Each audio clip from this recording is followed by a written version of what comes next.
Hello,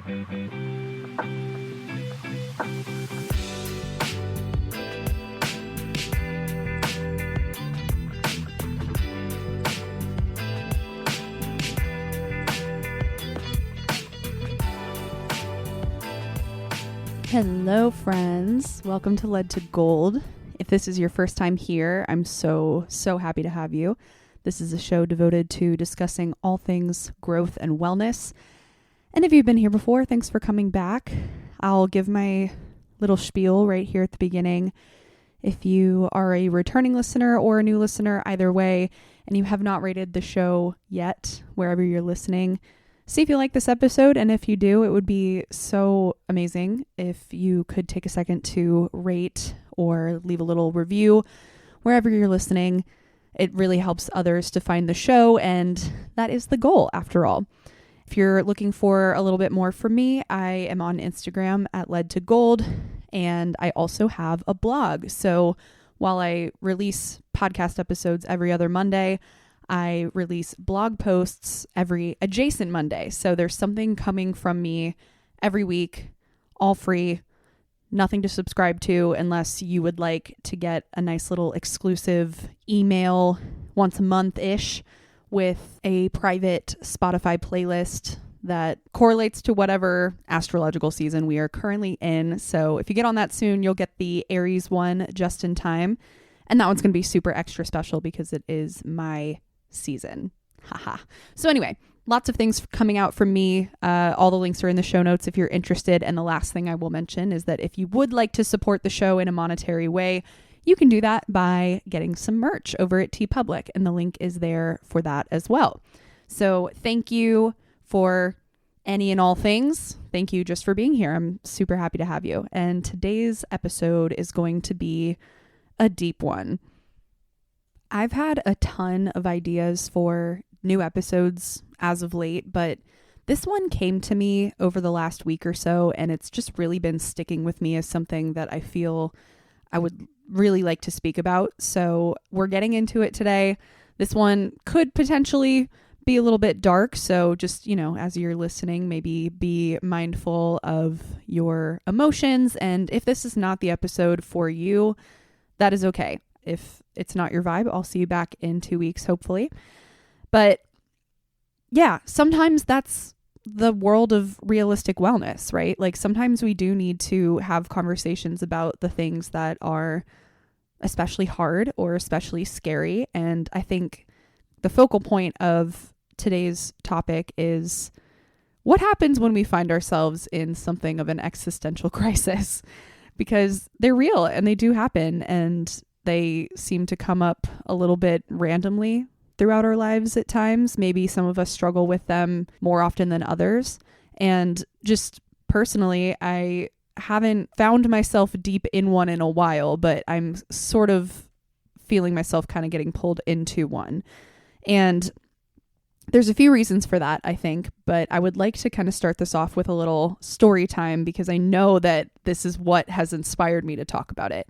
So if you've been here a while, if you know me personally, you know that I am a high school English teacher, and just at the school that I work at, we don't get our rooms to ourselves all the time. There's more classes and there's more teachers than there are rooms. So during my planning period, at least one of them, another English teacher, has her class in my room. So a lot of times I'll just sit in there at my desk and do work while she's doing her lesson. But the thing that's really interesting about this class is that it is a dual enrollment English class for seniors. So I don't know if that's a thing everywhere, but just as a brief description, it's a college level course. It's like the first level writing class that you would take upon entering college as a gen ed. So it's pretty universal. A lot of students decide to take it just so they can get a couple of college credits in high school. And it's a really nice program. But the really interesting thing about it too is that because it's a college level course, the teachers don't necessarily have to follow a state mandated curriculum. They can kind of make it up however they choose to, as long as they're meeting the requirements of that writing class. So this dual enrollment class that meets in my classroom, the teacher, I love her, I work very closely with her. She has been doing something of a dystopian unit with them, but taking it in a more tailored direction where they have watched The Matrix. They have watched a Black Mirror episode. If you're familiar, it's Nosedive. So in that episode, the main character is sort of plagued by that society's addiction to rating everybody. So it's like every single interaction that you have with another person, you have to rate that person. And the higher your rating, the more opportunities and the more benefits you get out of life because you are effectively more well-liked. So super dystopian. They watched, like I said, The Matrix, and I had never seen The Matrix all the way through. So that was pretty enlightening for me. They had to read The Allegory of the Cave. So there's like all of these very dystopian elements all at once. And then the real deep part of that class is that they have to come together and discuss all of the connections that they're seeing. It's pretty interesting, but it's also kind of scary. And sometimes, I'm a 26-year-old. I think about seniors in high school having to really like talk about that stuff. And I'm like, are any of them having full on existential crises having to watch this? I'm not sure. Maybe it's kind of the opposite and they haven't really been able to sit with it yet. There's all kinds of connections that I can draw to this topic involving students. Like another one that I could mention quickly is I show my juniors The Social Dilemma, which has become a really widely popular Netflix original talking about surveillance capitalism and how addictive our technology and social media have become, and how those creators of those social networks really did not expect any of this to happen, and now they have essentially lost control of it. So also pretty dystopian, except that one is real life. And it occurred to me showing it to my juniors this year, although a good bit of them definitely resonated with it and had great responses to it, there were still a few who at the end of showing it each day would just immediately get back on their phones like nothing had occurred to them watching it. And that's also scary because it put the thought in my head of how many more years do I have of being able to show this to students before they just fully don't care. Or it's not even as simple as not caring. It's they're not going to recognize what the problem is. It's still pretty complicated to explain, but there's actually a quote in The Social Dilemma by Tristan Harris himself, and he goes, "How do you get out of the matrix when you don't know you're in the matrix?" So this all ties together.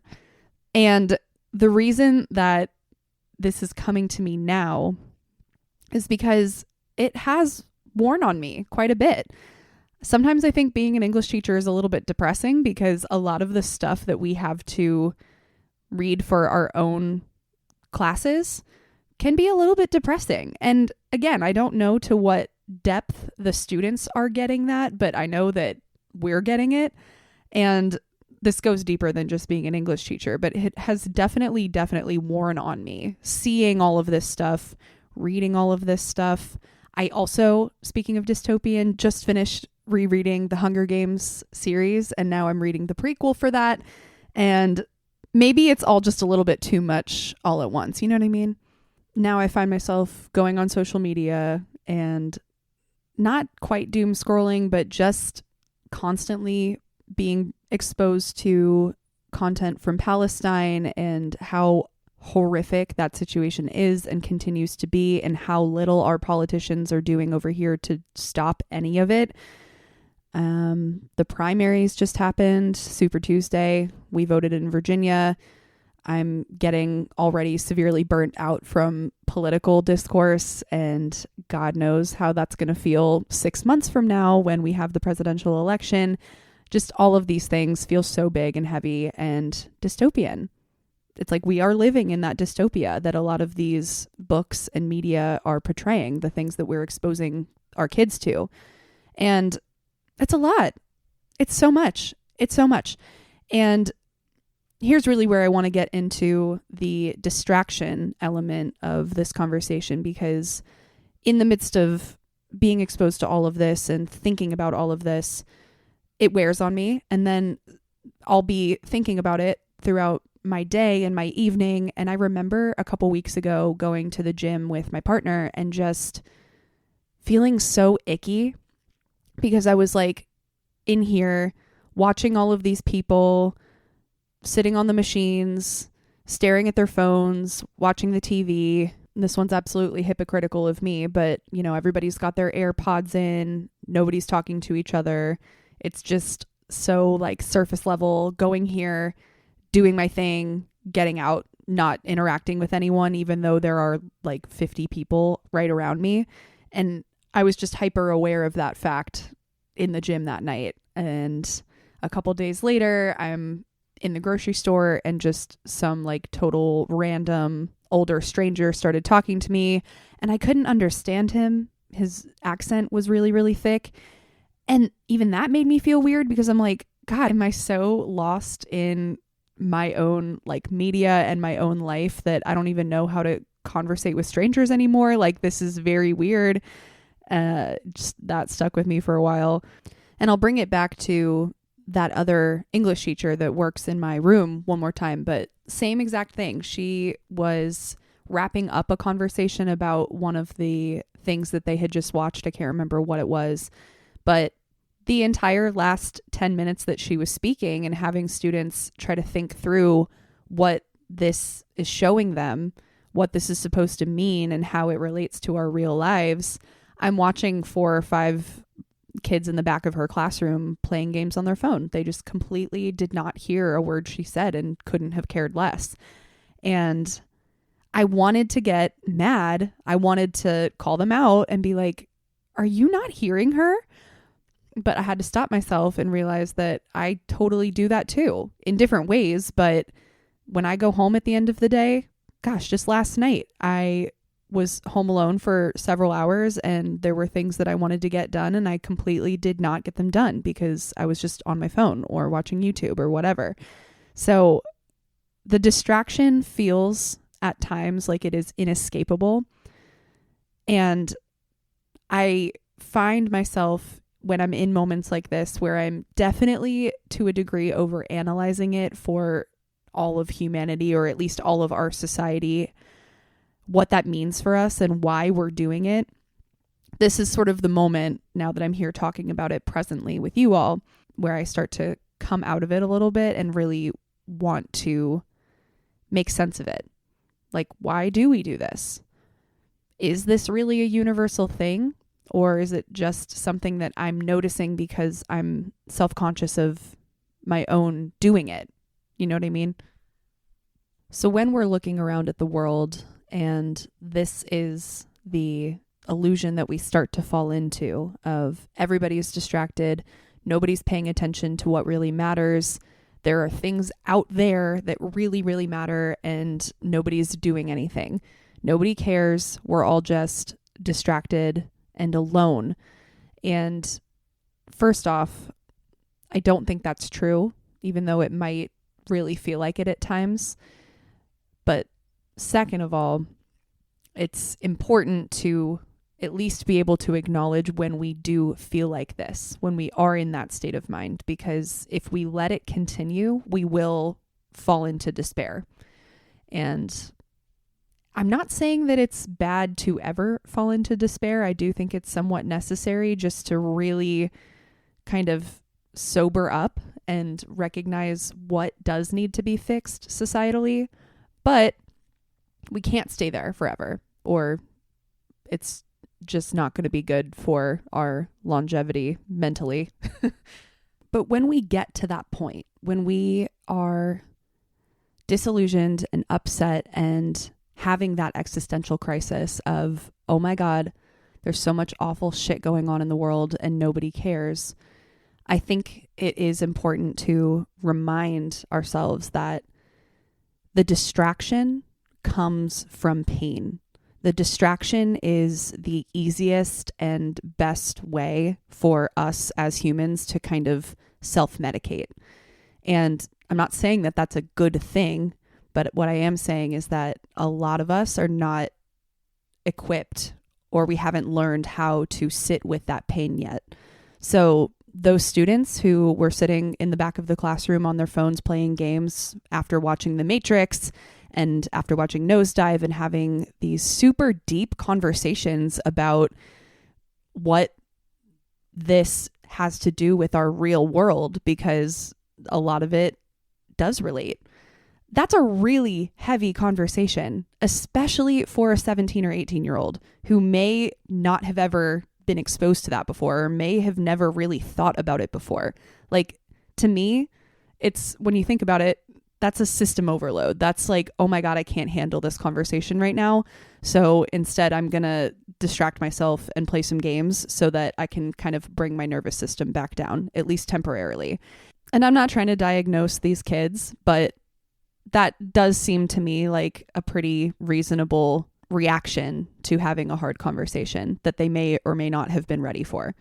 In any case, I do think it is important to kind of step back and at least acknowledge, even if it is not the best solution, why there seems to be so much distraction, why we seem to be so caught up in our social media accounts or in our shows, or it's very similar to dealing with pain through drinking or overeating or doing drugs. Social media is a drug, right? This is all a way of coping with the pain that our current reality is trying to get us to sit with. How do we avoid falling into that trap? Sometimes I don't. Sometimes I do, like I just said, let myself go into that place of pain, honestly. And the reason for that is because I do believe very strongly that we have to feel those wounds, those societal collective wounds, in order to heal them. We have to really get into that space of, wow, like this is an issue. People are distracted, and there's so much that we could be doing together, but there's also so many forces at play, somewhat out of our own control, that are allowing us to get sucked in and allowing us to distance ourselves from one another. Ultimately, if we really want to see lasting change, we need each other. So we need to be able to combat those systems that don't want us to stay together. So that's getting a little bit in the weeds, but I do think the first step is sometimes you do need to feel that. Sometimes you do need to sit with the pain of it for a little while. And that's okay. If you need to grieve, if you need to cry, if you need to look toughly in the mirror at yourself and realize that there are some changes that need to be made in your own life, I think that is very worthwhile pain to feel. It's becoming more important and more obvious to me in my work that this is a big societal issue that I want to face and I want to do with others. So that's why we're here talking about it. And to avoid this conversation getting completely into the more doom and gloom aspect of it, because yes, it is scary. Yes, the world feels dystopian a lot of the time these days, but we don't have to stay there. So I also want to chat about some tips for how to get out of that when the time is right. Again, it's somewhat necessary to feel that pain, but we don't want to stay there. We do eventually want to pick ourselves back up and move forward with the realizations that we have had in this process. So when everything does start feeling like a distraction, or in other words, when you start, taking the red pill a little bit more often and you're waking up to all of these things that have been kind of pulling us down and allowing us to get distracted, allowing us to not work collectively, there are 4 essential tips that I have. And the first one I already pretty much went over. The first is to let that fear hit you, to let it fully sink in, and then work with it. In April of last year, I published a blog post that was called "We Feel in Order to Heal," and I wanted to read a little excerpt from that just because I do think it ties really well into this conversation. So this I wrote in relation to the climate crisis, which is absolutely part of that big world issue thing that we do need to get worked on, but we are not seeming to be able to do it quickly enough. And that's, I know, a huge point of anxiety for a lot of people in my generation. So it does fit into this. The earth, is hurting. And as a result, we are hurting too. We know this, but are we really feeling into that hurt? I believe that our pain as a collective is tied to her pain as our home. When she is mistreated, we mistreat ourselves. This runs deeper than I could ever explain with words. I believe that until we really deeply do feel it, nothing much is going to change. Her health will worsen and ours will too. But what do I mean by feel it? Well, in the same way that many of us are learning that we must really sit with difficult emotions in order to move through them and problem solve, we also need to sit with the realities of the current climate crisis. We cannot come out of the climate crisis unscathed at this point. Though some of us who are more privileged will likely be okay, there is simply too much of the world that will not be, by any means. And if you are a human who cares about other humans, this cannot feel okay in your body. When we let this reality sink in, no matter how painful or unthinkable, it motivates us to act. Of course, one person can't do it alone, but if enough people get close to this inner knowing, it can begin to make a difference. I see this work at the individual level as balance between our inner and outer worlds. So on the inside, it's necessary that we actually feel the weight of the world from time to time. And I'm not suggesting that we succumb to it. That would be miserable. But we must feel that pain in order to begin healing it, just like we must empathize with a loved one to feel connected and help ease their sorrows, just like Mother Earth must feel our care for her. And then on the outside, we reflect this same energy. We do our part and we call upon those who can reach even further. There is truly so much we can do so long as we stay motivated to do it. The climate crisis will not go away. It may not even be reversed, but we cannot keep going with the bare minimum. And I think we all know this. Let's internalize that and brace ourselves for the hard work ahead. And let's be proud to protect our mother. At the end of the day, she's all we've got. So I think I make it pretty clear in this blog post that the solution is ultimately to feel motivated enough to do something about this. Talk to people about this. Reach out to any and all systems, communities, whoever, who are willing and able to try to make as much of a difference as we can.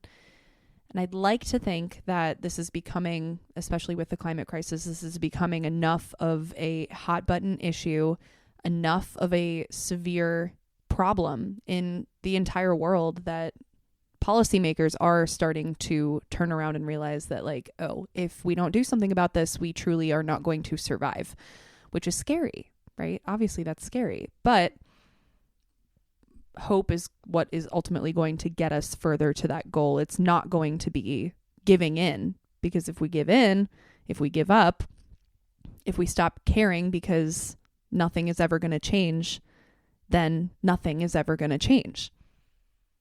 So ultimately, with this first tip, it is feel the pain, work with it, use it as a motivator. And if you do find yourself falling into despair and somewhat being unable to get out on your own, know that there are resources out there to help you, and know that there are communities that you can rely on to help you, because we are absolutely not in this alone. And I'm not just talking about the climate crisis, I'm talking about the whole big picture. So tip number 2 kind of segues into what I was just mentioning about reaching out to a community. And this kind of conversation is a really big one and a really heavy one. And I am the kind of person who loves to go deep. I love having really somewhat existential conversations with people pretty much at a moment's notice. But at the same time, I have to recognize that it's not always an appropriate time to have this conversation with people. In certain spaces, there is a pretty low tolerance for having the break out of the matrix, take the red pill kind of mindset.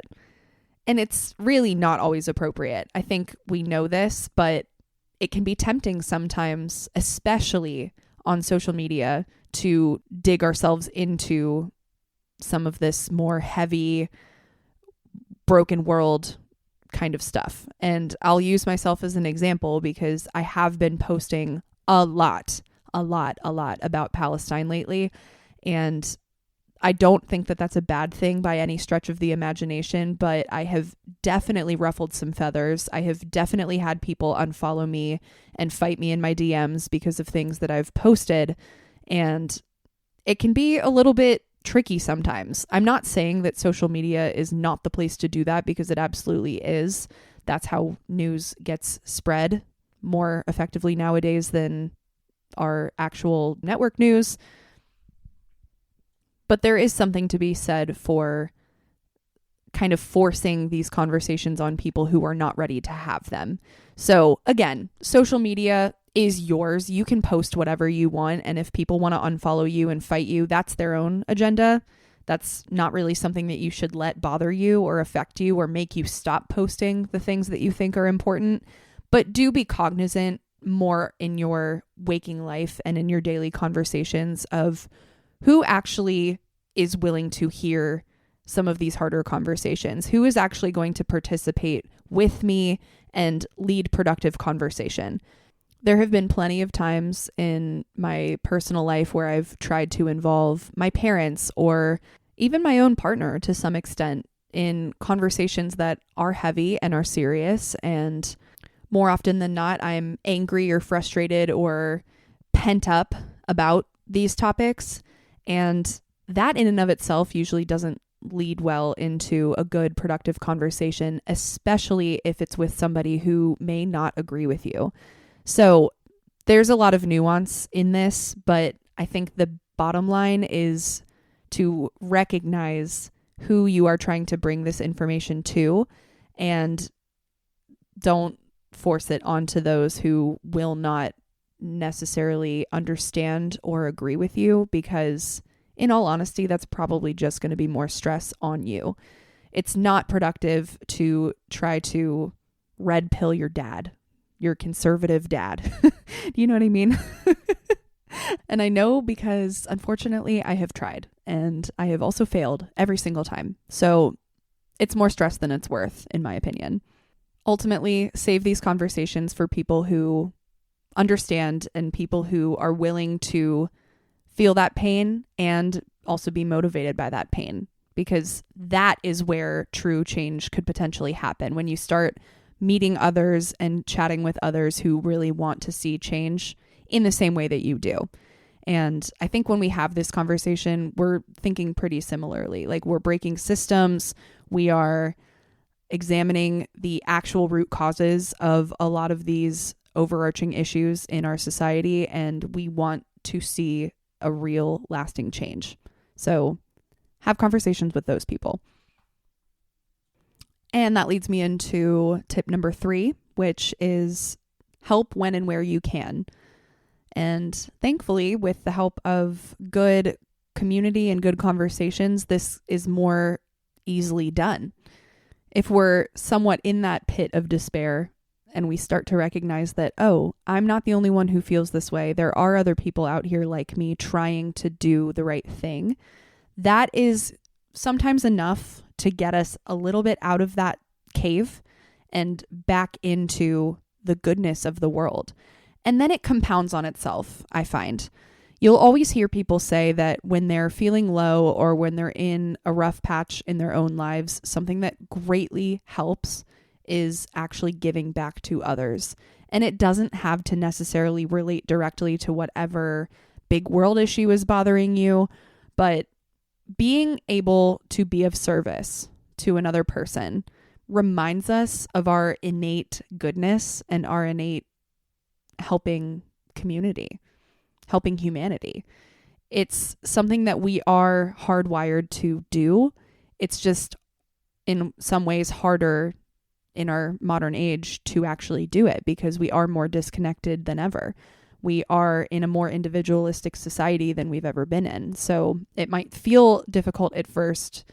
And I've also noticed recently too that in a lot of the ways that I like to quote unquote give back, they're not really directly working with other people. It's not often that I am actually like with people who are receiving my help. It's more like, oh, I'm donating my clothes, or I'm donating money to this organization who I will never meet these people.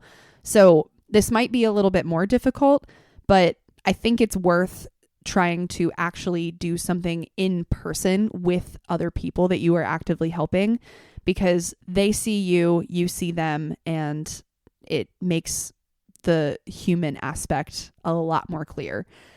So does not necessarily mean that you need to go out of your way.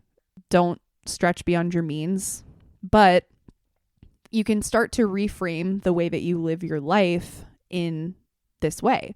If there's somebody at the grocery store who needs help getting something off a top shelf and you happen to be tall, help them out, there you go. I like to think of this, and I've been reframing my job working with children as this a little bit more. So it's like, what can I do besides my own in-classroom duties with my own kids to let them know that I am here to help them? So this has been really nice, actually. I've had a couple of somewhat emotional episodes from kids, and instead of going on with the status quo and just kind of letting them cry it out or get over it or whatever, I will take them out and have a conversation with them and let them cry and hug them if they need it. And that, I have noticed just in the short time that I've actually paid attention to it, has really, really enabled them to trust me more, and it has made my classroom environment a lot more safe and comfortable, which is really nice. And not only does that student feel better, but I feel better for knowing that I helped them through something. So find even the smallest ways in your day-to-day that you can help, wherever, whenever. Just trying to prioritize being of service in a way that works for you will almost inevitably make you feel a little bit better if you can do it successfully. And tip number 4 is to practice balance and recognize that you still deserve to feel joy and have fun in your own life. Although there are other people in the world who are greatly suffering all over the place, no matter what, that has always been true. And it does not negate the human need for joy and for fun and for bliss, for enjoyment. Because if we don't ever get to experience that, if we keep ourselves from experiencing that, then there's kind of no point in living. Like, who would want to live a life like that? Unfortunately, this can be really tough when you are so engrossed in trying to make the world a better place, because you're so focused on the things that are not good about the world.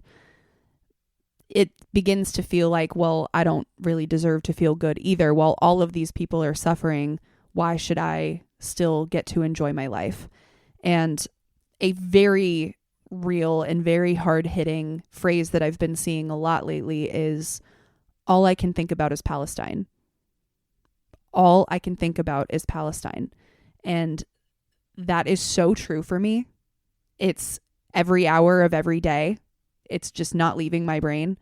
And that feeling of there is so much suffering there, and my nation is a big, huge contender in that pain and suffering and death, hunger, starvation, whatever. Why do I deserve to live my life as per usual? Why do I deserve to stick to the status quo and go to my job and then come home and take a nap and take a bath and do my skincare and whatever? Like, how is it fair? But when I start to get into that thought loop, I have to remind myself that if I don't take care of myself, I can't take care of others. If I don't give myself the ability to feel joy and freedom, I can't work to provide that for others either. So it's a balance. And when we get into that state of being red-pilled and we're at the worst of it, we're having our coming to Jesus moment where everything feels like it sucks and everything is a distraction and nobody cares and all that I've been saying, that is honestly the moment where we need to be kindest to ourselves. That is the moment where we need to step back and say, okay, Don't burn out. And if you do need some time to completely hibernate, completely recharge and rest, and then remotivate and get back out there, that is 100% necessary, because that's what persists the fight for lasting change. And then last but not least, certainly not least in this conversation, and in many of the conversations that we've had here at Led to Gold lately, my last tip is to, if you can, and I think you can, spend more time in nature and off of screens. And let me specify both of those a little bit more. Spend more time in your local waking life with people in your community, outdoors if possible, with the windows open if you can't go outside all the time. Just noticing fresh air, noticing the environments that you're in every day. Maybe even when you're driving, just don't turn on the radio. Just sit in silence and notice what you hear.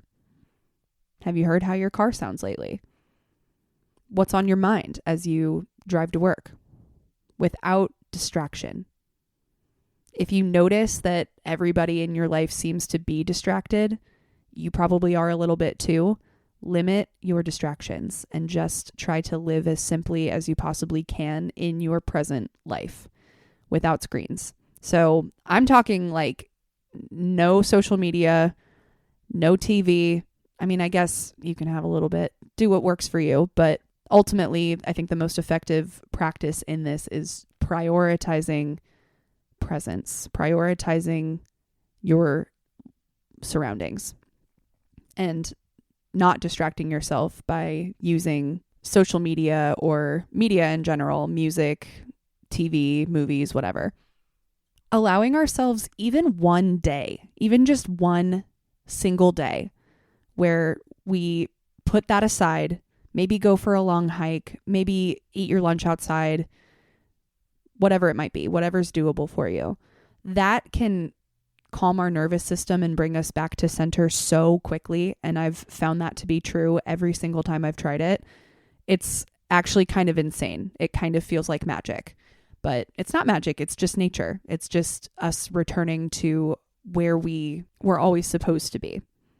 So this might sound a little bit counterintuitive, but I actually watched a really great YouTube video not too long ago on, I've told you all this before, but I really love video essays, and I am Gen Z. So a lot of the content that I watch on YouTube is from other like Gen Z creators. And there's this one person I've been following lately. Their user is Funky Frog Bait, and they just did an incredible video on rage bait, which was so funny because I did a podcast episode about rage bait 2 or 3 months ago now. And I was honestly thinking about their channel when I was referencing how content creators react to rage bait. If you've listened to that episode, I'll give you the little spiel. It was something about like, gross food trends on TikTok. And it was a Pringles pie.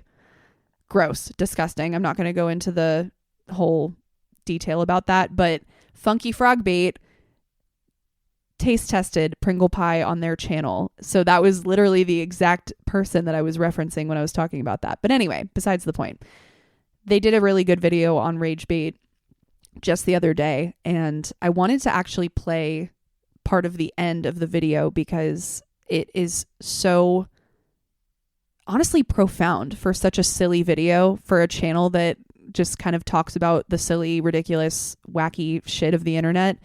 I found the end of this video to be so meaningful. So I wanted to play it and then explain it a little bit to you guys. And I will warn you, the beginning part of it is very doom and gloom and very dystopian, but stay with it. Bear with me. The unknown long-term effects of having constant negativity pumped into our eye sockets isn't even the actual scary part. If we don't get better at spotting fake inflammatory content online, it won't matter if it's real or not. Sometimes rage bait isn't just cutting off the bottoms of your shoes or pretending your boyfriend cheated on you. Sometimes it's little snippets of a podcast that subtly incite violence against women and minorities. Sometimes it's an orchestrated skit that confirms a harmful stereotype. It doesn't matter if the people who post the content actually believe it, because a subsection of their viewers will, and they'll act accordingly in the real world. If just one random TikTok user could have that much influence, imagine what a whole government could do. Just wait until AI, a completely unregulated weapon of mass misinformation that can conjure non-existent people, places, and scenarios out of thin air with a single text prompt typed out by literally anyone.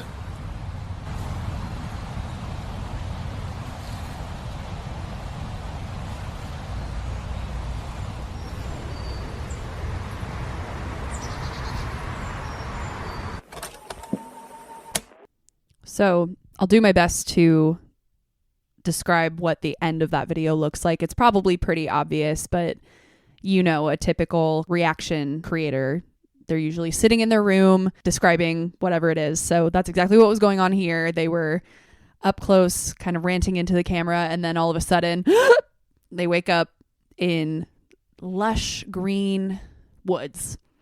And the end of that video shows them kind of getting up off the ground, feeling the earth, and just looking around.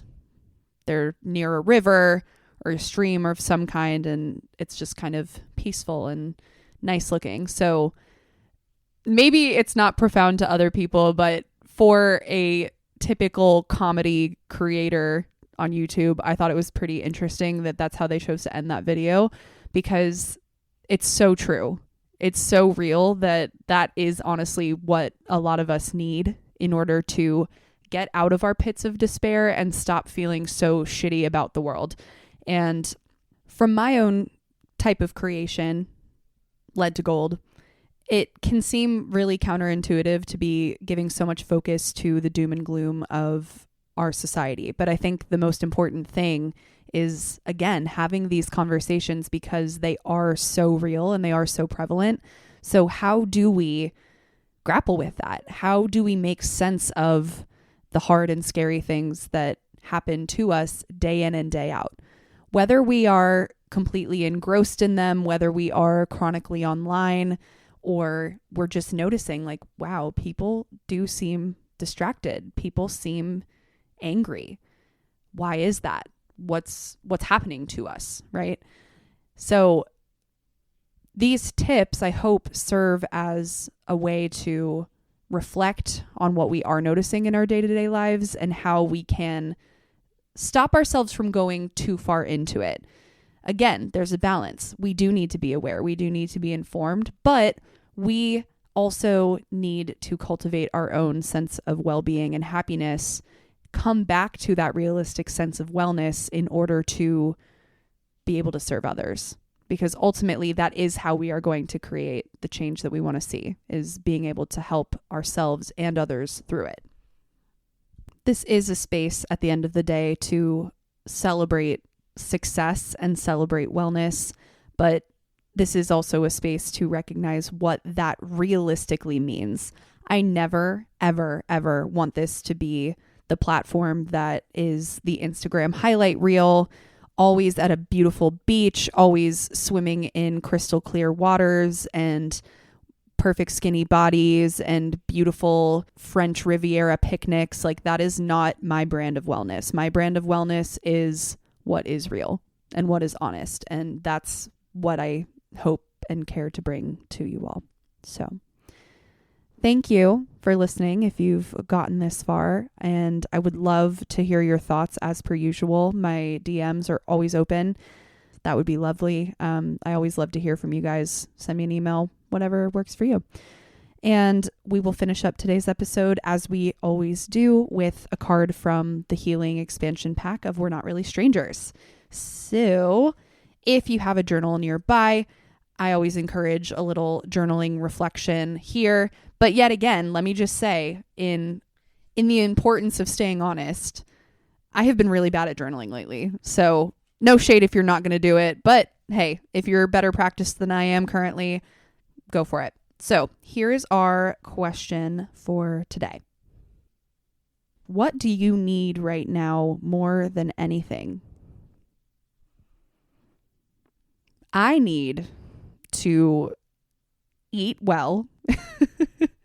Can I tell you guys a really embarrassing story? Again, in the interest of being honest with you all and realistically well with you all. This is so bad, and I am embarrassed to admit it, but last night, I told you all, I already had plans. I had things that I was going to do around the house. I'm in the middle of my spring cleaning routine, but I sat on my phone for hours, and I watched YouTube for however long also. I did not eat dinner. Instead, I had a Steel Reserve, which, if you are unfamiliar, is a pretty tall can of malty beer, 8% per can. It's honestly kind of gross. I did not eat until I was literally trying to go to bed, and then I realized that my stomach was grumbling, and then I sat in bed for like 10 minutes, ate some pita chips, read a chapter of my book, and then fell asleep. And that was literally it. So today is not much better. I haven't drank, but it's already about 5 o'clock, and the only thing I've eaten today was some scrambled eggs and toast. So yeah, I don't know what's going on there, but I'm looking to eat some good food pretty soon. And I think that's probably where I should leave that. But I just haven't honestly been taking very good care of my body the past couple of days, and I would like to turn that around. So food and probably some movement too. Maybe getting out of my PJs and putting on real clothes. I think that would do wonders for my mental state right now. So how about you? What do you need right now more than anything? Hopefully you've been eating well, but if not, go feed yourself something nice. I hope that you can get that done. And I hope that I will hear from you. I hope that you're doing okay, and let's keep in touch. Again, all links are in the show notes. If you want to find me elsewhere, I would love to have you. And thanks again for listening. I will see you again in 2 more weeks. I love you so much. Bye-bye.